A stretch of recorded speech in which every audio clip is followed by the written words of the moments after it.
Un bonito discurso de sobremesa por $1.000 millones.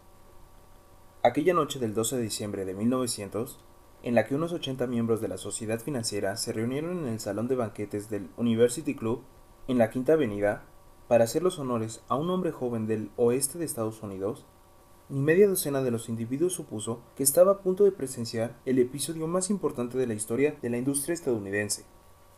J. Edward Simmons y Charles Stuart Smith, llenos de gratitud por la pródiga hospitalidad con la que Charles M. Schwab les había regalado durante una reciente visita a Pittsburgh, habían organizado la cena para presentar a aquel empresario del acero de 38 años a la Sociedad de Banqueros del Este de Estados Unidos. Pero no esperaban que magnetizara de tal modo la conversación. De hecho, le advirtieron que los corazones que rellenaban las camisas de Nueva York no reaccionarían a la oratoria, y que si no quería aburrir a los Stillman y a los Harriman y a los Vanderbilt, sería mejor que se limitara a 15 o 20 minutos de intrascendencias amables, pero nada más. Incluso John Pierpont Morgan, sentado a la derecha de Schwab, como indicaba su dignidad imperial, se contentó con agradecer muy brevemente su presencia en la mesa del banquete, y en lo que se refería a la prensa y al público, todo el asunto presentaba tan poco interés que los periódicos del día siguiente ni lo mencionaron. De manera que los dos anfitriones y sus distinguidos invitados probaron los habituales 7 u 8 platos. Hubo poca conversación y, versase sobre lo que versase, fue parca y discreta. Aunque algunos de los banqueros y agentes de bolsa habían visto antes a Schwab, cuya carrera había florecido en los bancos de Monongahela, ninguno lo conocía bien, pero, antes de que la velada acabara, ellos y Money Master Morgan quedarían admirados, y un bebé de $1.000 millones, la Corporación de Acero de Estados Unidos, nacería allí. Quizás sea una lástima para la historia que no se nos haya hecho ninguna grabación del discurso de Charles Schwab en aquella cena. Sin embargo, tal vez se trata de un discurso casero, con incorrecciones gramaticales, pues los perfeccionismos del lenguaje nunca interesaron a Schwab, lleno de refranes y comparaciones con ingenio. Pero, aparte de eso, obtuvo una fuerza y un efecto impresionante sobre los $5.000 millones de capital estimado que los comensales representaban. Cuando terminó, y la reunión vibraba todavía con sus palabras, aunque Schwab había hablado durante 90 minutos, Morgan condujo al orador a una ventana apartada donde, balanceando las piernas en un alto e incómodo asiento, hablaron durante una hora más. La magia de la personalidad de Schwab se había puesto en acción con toda su potencia. Pero lo más importante y perdurable fue el programa detallado y explícito que presentó para el engrandecimiento del acero. Muchos otros hombres habían tratado de ingresar a Morgan en montar juntos un truss del acero a partir de la combinación con empresas de pastelería, cables y fletes, azúcar, goma, whisky, aceite y goma de mascar. John W. Gates, el apostador, lo había urgido a hacerlo, pero Morgan no había confiado en él. Los hermanos Moore, Bill y Jim, mayoristas de Chicago, que habían fusionado una fosfera y una corporación de galletas, habían tratado de convencerlo, fracasando en su intento. Elbert H. Gary, el sacrosanto abogado del Estado, quiso traerlo a su territorio, mas no llegó a ser lo bastante grande para impresionarlo. Hasta que la elocuencia de Schwab elevó a J. P. Morgan a las alturas desde donde pudo visualizar los sólidos resultados del proyecto financiero más atrevido que se hubiera concebido nunca. La idea era considerada un delirante sueño de especuladores ingenuos. El magnetismo financiero que, hace una generación, empezó a atraer a miles de compañías pequeñas y a veces ineficazmente dirigidas a combinaciones más grandes y competitivas, se ha vuelto operativo en el mundo del acero gracias a los artilugios de aquel jovial pirata de los negocios, John W. Gates. Este había formado ya la American Steel and Wright Company con una cadena de pequeñas empresas, y junto con Morgan había creado la Federal Steel Company. Pero al lado del gigantesco trust vertical de Andrew Carnegie, dirigido por 53 accionistas, esas otras combinaciones resultaban insignificantes. Podían combinarse como mejores les pareciese, pero ni todas juntas harían mella la organización de Carnegie, y Morgan lo sabía. El viejo escocés excéntrico también lo sabía. Desde las majestuosas alturas de Skibold Castle había visto, primero divertido y luego con resentimiento, los intentos de las pequeñas compañías de Morgan entremetiéndose en su negocio.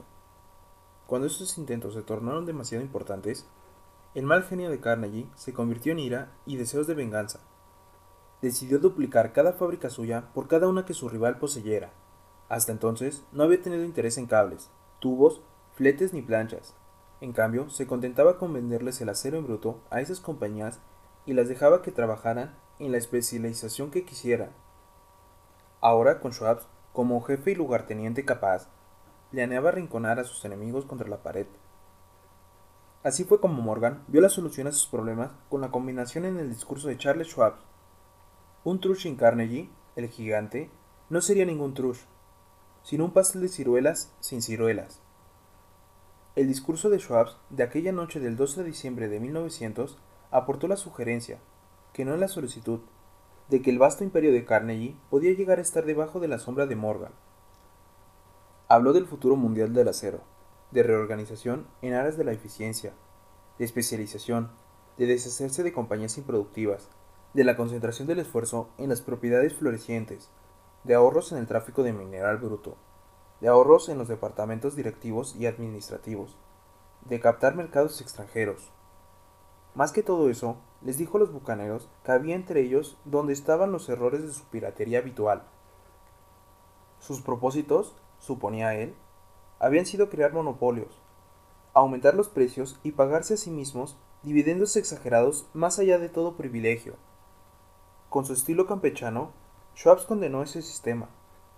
La estrechez de miradas de semejante política, dijo a su auditorio, residía en el hecho de que restringiría el mercado en un momento en que todo pugnaba por la expansión. Abaratando el coste del acero, explicó, se crearía un mercado expansivo.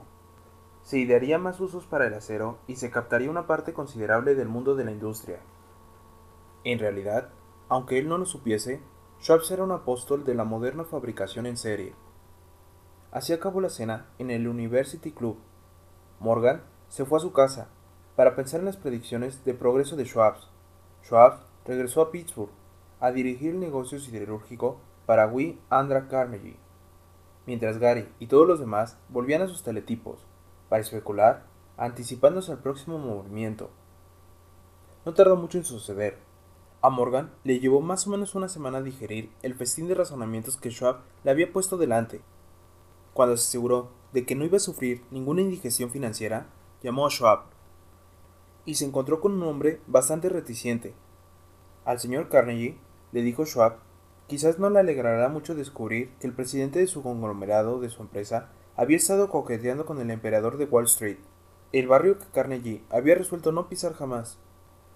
Entonces John W. Gates, que hacía intermedio entre Morgan y Schwab, sugirió que si Schwab estuviera casualmente de paso por el Bellevue Hotel de Filadelfia, J. P. Morgan podía coincidir con él en el mismo sitio. Sin embargo, cuando Schwab llegó, Morgan se hallaba enfermo en su casa de Nueva York y, presionado por el hombre mayor, Schwab viajó hasta Nueva York y se presentó ante la puerta de la biblioteca del financiero.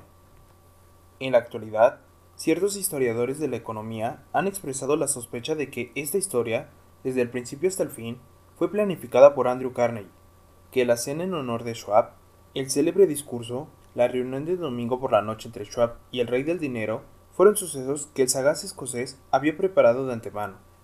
La verdad es precisamente todo lo contrario.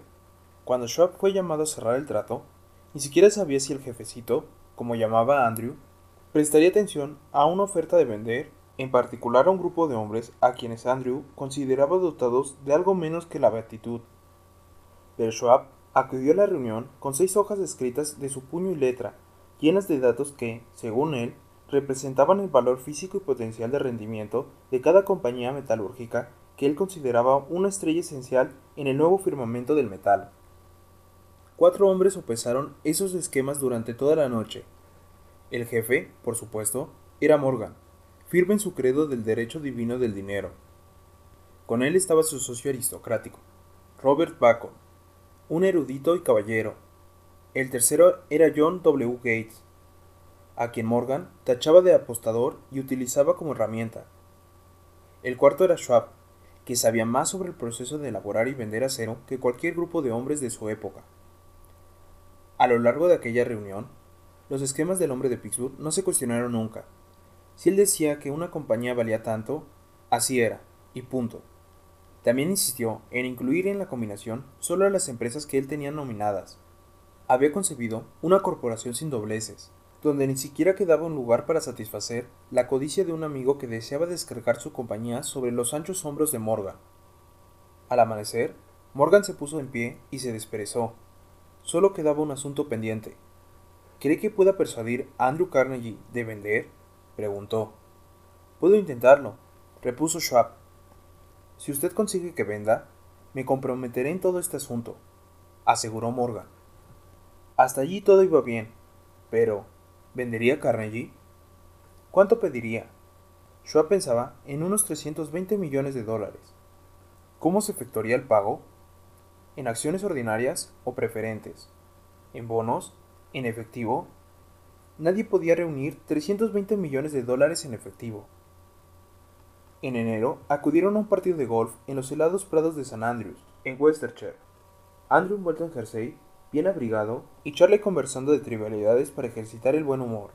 Pero no se pronunció ni una sola palabra sobre negocios hasta que la pareja se sentó en la cálida sala de la cabaña que Carnegie poseía cerca de allí.